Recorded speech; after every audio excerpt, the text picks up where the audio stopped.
Hey fellas, today on the Big Paw Garage, I'm going to be doing a simple wheel swap and a little bit of detail work on a cool little casting I found at Dollar Tree, little Miazzo Ford Coupe.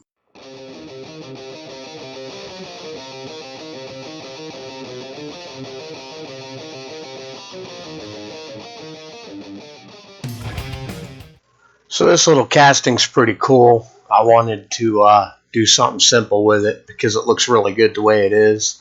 There's no defects in it other than the wheels. The wheels are just terrible and I can't stand them.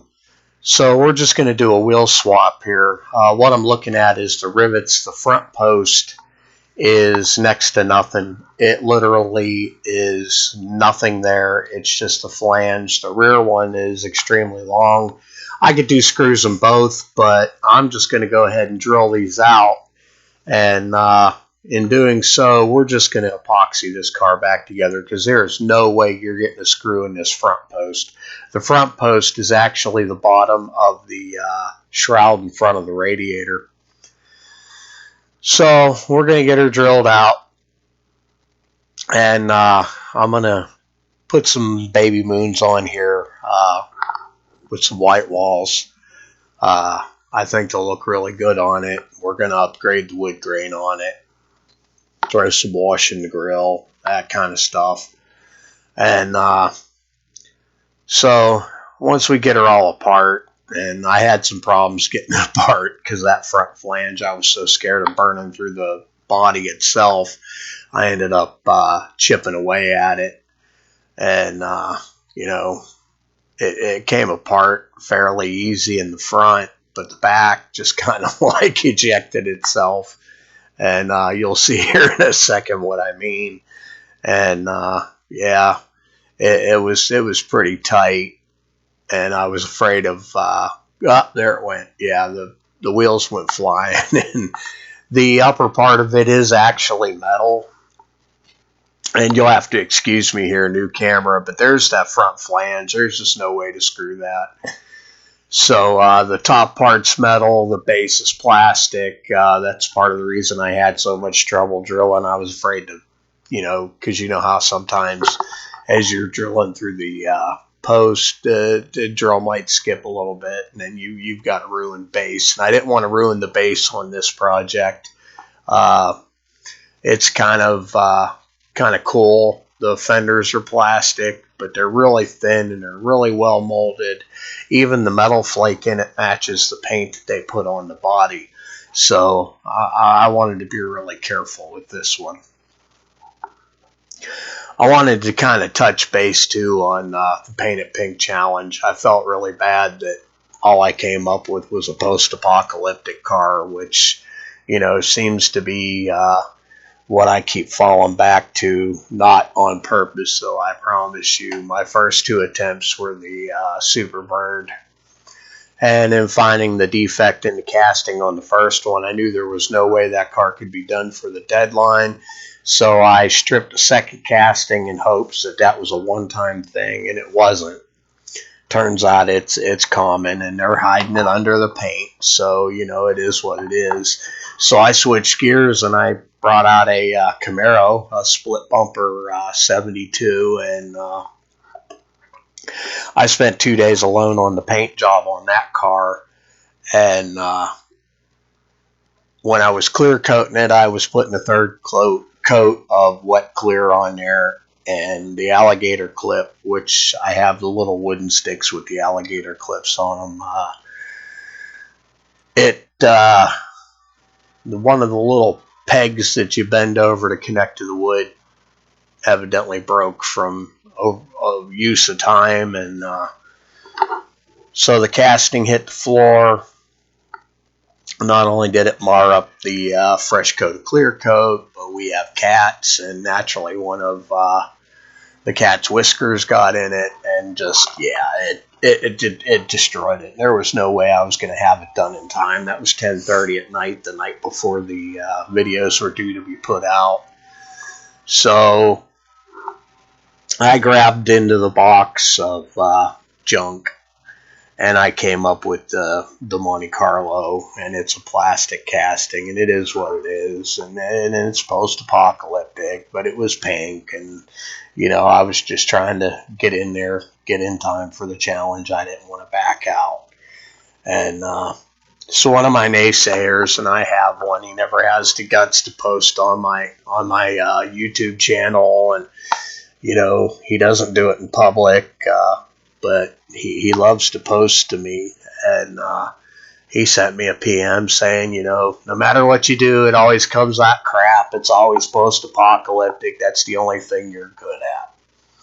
Well, I just got back into this die-cast realm of things. I had been strictly styrene for a lot of years, and so I'm a little bit rusty, and one thing I am good at, yes, is post-apocalyptic cars, but my next two builds will show different, so, I'm not too worried about that, but,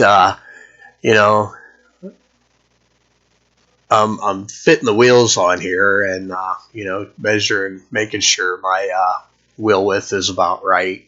I glue my wheels into cars like this. This one's purely static. This one's not, not for playing with. This is going on the shelf, and a lot of what I do static wheels because I don't want them rolling and, getting broke or chipping and flying apart, what have you. So we're using some wheels I had left over from an old M2 that I had gotten a while back, and that's where all of my excess wheels have come from, is from M2s, and so that's where I get my custom wheels from. And this is like my last set of oldie style wheels. The only thing I have left is a set of wide drag radials and a set of skinnies for the front, and maybe a gasser or something like that. So I went to the local Walmart, and I go at different times of the day and night because of my work schedule. And I just happened to be there the other night, and they're bringing out products, and they're stocking the shelves, and I see this girl stocking the Hot Wheels and the Matchbox. And it just happens to occur to me, we've got at our Walmart, we've got none of the Fast and Furious. I don't ever see a super treasure hunt or a treasure hunt. And some people say, oh, well, you're just going at the wrong time, and you got to look. And trust me, I've looked. I've driven my wife nuts. I've been in the dump bins and everything for hours. Excuse me. And this is where I'm showing off 250 subscriber build. Some of you guys wanted to see how the bed articulates, so I'm showing here that the frame scratch built, the bed's 3D printed, but all the side rails and the mounts and slides and everything, they're all scratch built from Evergreen. The diamond plate is Evergreen. The fuel tank is Evergreen. The toolbox is Evergreen. I mean, everything's scratch built except the flatbed itself. And the way I built the rails is it slides back and forth till it reaches the midpoint like a normal flatbed, and then it'll actually tilt and allow you to slide it the rest of the way back. But the front half of the slides remains on the frame, so that when you get a Hot Wheels or whatever on there, it doesn't just flop over backwards. And I've built it so that it's going to be low enough to the ground. It would be a truck that would be, able to pick up any custom car or lowrider. And I'm just showing there that it locks in place and what have you. But anyway, so I'm at this Walmart, and I'm watching this girl. She's taking boxes of Hot Wheels off the pallet, and they're all open. Every box was open. And there's no treasure hunts, no super treasure hunts. There's none of your more sought after mainline cars. There's no gassers. There's and that really pisses me off. Excuse my language, but you know, my two big things is I love tow trucks and I love gassers, and I only have one gasser. The Nova wagon is the only gasser I've managed to find, and I actually found it at a Dollar General. And you know, I got one Super Treasure Hunt, which is the Dodge Demon. It's got the real riders on it. I got that at a different Dollar General, but I never find this stuff at Walmart. Not a damn bit of it. And it's occurred to me that since the boxes are coming out of the back and they're unpacking them, but they're already open when they get out front, that what's taken place is the same thing that happened there with the 22 shells when there was a shortage on those. Their employees are opening it up, taking out the good stuff. They're buying it, and then they're taking it and they're putting it on eBay. And, you know, that's just pathetic to me. And so you won't hardly ever see any of that really nice stuff from here. And that sucks because, you know, my only outlet for anything in this hobby for the most part is Walmart, with the lack of a nearby hobby shop and you know, in our budget. I got to kind of rely on Walmart. Like I said, I've been there many different days, many different hours, and yeah, so we get screwed here, which kind of stinks, but I guess it is what it is, and that's the mentality of the world we're coming to. So I've got the wheels mounted for the most part. Now I'm making aluminum spacers, just so that they don't, you know, so they sit right in the car, and when you pick the car up and look at it, you don't just see big wide areas of axles sticking between the chassis and where the tire is. And like I said, I do mine static, so it's not like it would flop back and forth. I just, you know, when you're looking at it from the front, you can, because of no bumpers, you can see right up through the fenders, and I just like having that bulk there to give the impression of some sort of a suspension or wheel hub. And it takes me a few tries because my hands, I've got nerve damage in my hands, so sometimes the knife doesn't exactly do what I want it to do. And so I probably made a half a dozen spacers to only get 4 that I needed. But you know, it for me, a lot of it has to do with vision, detail. I'm real particular about realism. When I do my cars, there is a lot of realism put in them. If I'm going to do rust, it's not just going to look like painted on. I want it to actually have some texture, some you know, some realism to it. And if you look at the close-ups of that Monte Carlo from the Painted Pink Challenge, you'll see that's you know, there's a lot of that there. You can see where looks like it's almost fallen off in places, and that's all just paint technique. And I'll get to that in a later video. Here I'm gluing the axles in place, making sure they're straight, everything's centered up real good. I'll set that off to the side to dry. And then I'm going to start detailing the body. And the only real detail I want to do to this is the wood grain on the sides. Yeah, the chassis is dry now, so we'll put it back together, and then we'll get these side panels painted up. And you can see how nice it looks, so much nicer with those wheels on it. So, like I said before, we're just going to glue it together because there's no way I'm getting a screw in that front post because there is really no front post. Again, nerve damage in my hands takes, I have to really squeeze that bottle to get anything out of it.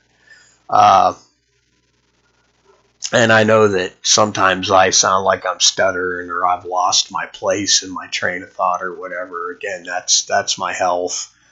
I get little foggy spots, so I got to kind of push through them. I know what I want to say and what word I want to use, but it doesn't always make it out into my mouth. So there you get a good look of the car put back together. And now we're going to mix up some brown. I want to put some darker tones in that woody siding just to give it a more realistic look. Back in the day, they used generally like white oak and a dark mahogany or a dark oak combination. And we're going to use the apple barrels, burnt umber, and we're going to mix up a little batch of my model paint. Excuse me. I'm not feeling real good right now, so you'll have to excuse the coughing. The bottle in front of me, that's a Tamiya bottle that was Tamiya Flat Black. It's now a wash. I have no more Tamiya paints. That's I just reused bottles. So we're going to take the burnt umber. We're going to add about 3 or 4 drops of floor polish. Pledge, you can use Mop and Glow, Mop and Shine, whatever, acrylic-based floor polish. And then mix it up really good. This will help it bond to the vehicle. Part of the complaint that everybody has about the apple barrels is it'll scrape off real easy. And, if you mix them right and you come up with the combination, that phone rang there. I had to cut the video. But you'll come up with the right combination. It's just a matter of playing. And it actually sticks pretty well. The floor wax is the bonding agent. And for using as a typical model paint, that's the only thing I'll do. I'll add a little bit of floor wax to it. And so what we'll do is we're going to go ahead and paint all these little squares in. And you don't have to be real particular, because until this stuff is completely dry, which is about 24 hours, it won't stay solid on your paint job. Now, that's not to say that if you don't scuff it and you don't prep it just like any other paint job that it'll be permanent. It won't. It will scrape off, but you'll have a hell of a time doing it, and you're going to mar the paint underneath while you're trying.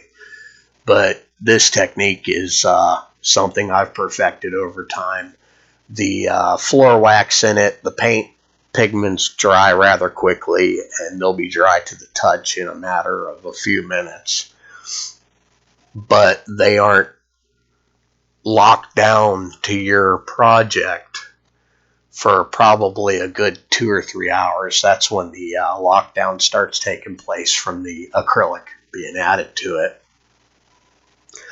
So you can be a little less concerned, and you can be a little sloppy if you need to.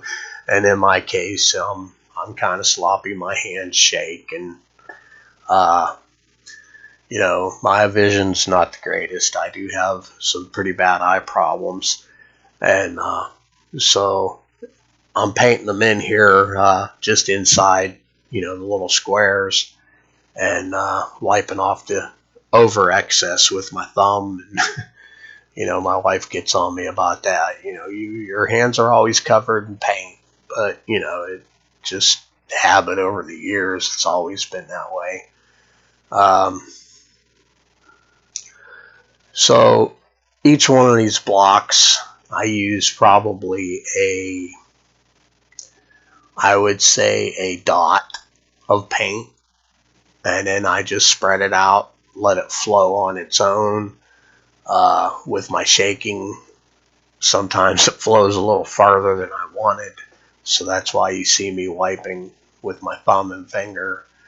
And you don't want to build it in there too deep. It's because this is supposed to be simulating wood, and wood has different textures. It has different colorations when you polyurethane it. And back in those days, it would have been a lacquer varnish that they would have used over the wood to protect it. Matter of fact, when I was a kid, I remember the old man got somebody bring in a Woody one time, and that was the only thing we had to do. We had to help sand all the wood because it had to be revarnished. But it's a little time consuming, but at the same time, to me it's relaxing. It's what I do in my quiet time, and so it's not always about post-apocalypse for me, and it's not always about drag racing. Sometimes it's about the finer details and the realism. I would have to say for the most part it's the realism. I don't do a lot of out of scale. If I'm working with a specific scale, I prefer to keep the wheels within that scale, and then the parts that I'm putting on it that scale. And I don't build a lot of crazy, wacky looking stuff. A lot of guys enjoy that kind of thing. They put great big monster motors, which, some of the cars that I've seen, the equivalents would be probably a, I don't know, 800-900 cubic inch motor inside of Miata. It's, to me, it gets way out of scale and it starts looking wonky. But, if that's what you enjoy, that's what you enjoy, and that's great. So I've got one side done here, and I'm cleaning my brush. I do that a lot, and that's a good secret to keeping, your brushes good, is clean them a lot. Don't let that paint dry in the bristles at all. And so there you see the brown, and it's not perfect. Like I said, it doesn't have to be for now. And, I'm going to take and just go ahead and do them all. And then, once they're all done, we'll come back to this, and, then we'll clean it up, make it look good. It's not as difficult as people might think. The reality is for me, this is probably one of the easiest things in the world to do. So there we are. We've already done all the brown, and like I said, it's all kind of rough looking at the moment, but that's okay, because now we're going to make it look right. And what we're going to do is we're going to take some micro Q-tips. Don't use micro brushes. They'll reach too far. What you want is the little sharp point toothpicks. You either want to use a toothpick or a cotton swab, and I'm using little cotton swabs. They're starched and brought to a fine point. I missed a little spot in one of the corners with the brown, so I'm going to touch it up real quick, but that's all it takes, is but a minute to do that. And yes, I smoke. It's my only vice left. I don't drink. I used to street race. I quit doing that. I used to race oval dirt. I had to quit doing that too, So the only thing I've got left is my cigarettes, and I'm still trying to kick those. But so I fixed a corner in the one door where the paint had not gone into the corner. So now we're going to take the micro Q-tips, and what we're going to do is you just want to rub over the high spots and use the finer point to get down into any little cracks or crevices along door lines, that kind of thing.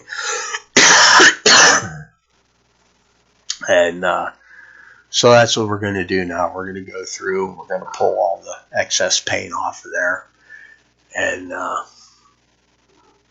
make her look real spiffy and shiny. And when we get done here, we'll probably have between the paint, the glue, the wheels, $1.50 invested in this car, and it's pretty damn sharp for being what it is. You can see there where I'm showing, you take the excess paint off and it'll start looking really good. So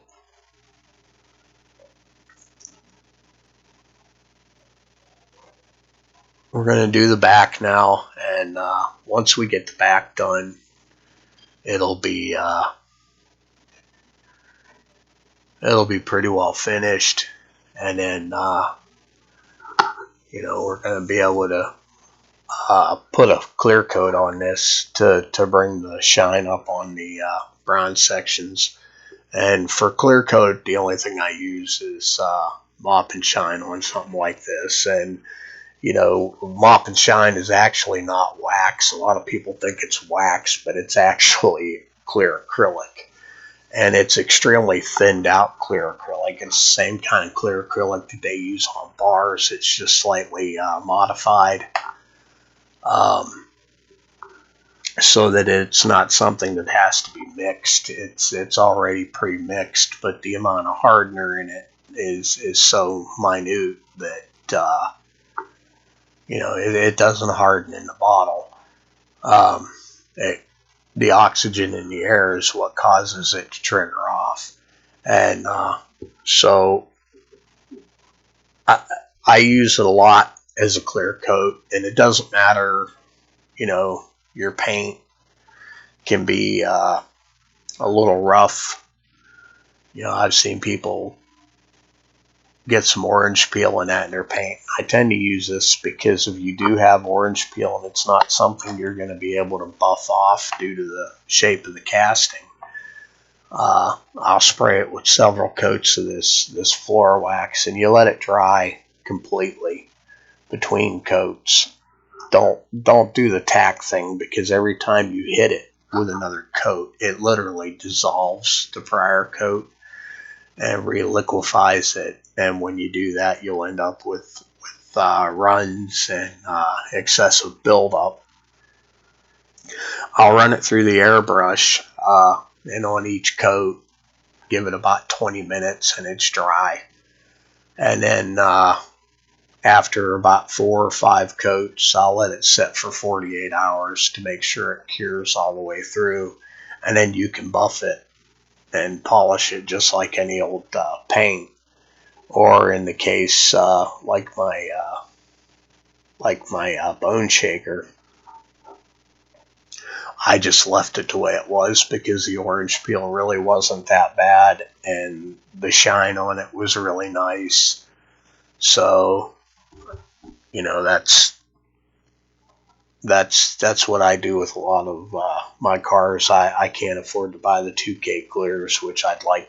You know, I'd love to have some urethane, but you know, $60 is $60 that pays something else that's important. So I deal with what I deal with because life is what it is, and I have found ways around everything. And I've just come to find that this floor wax is, or not floor wax, but mop and shine is just as good of a clear coat as anything else that I've been able to use so far.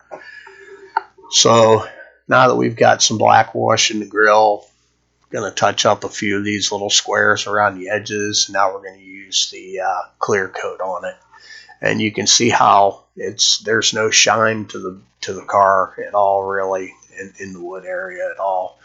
So once we apply this clear to it, it completely changes.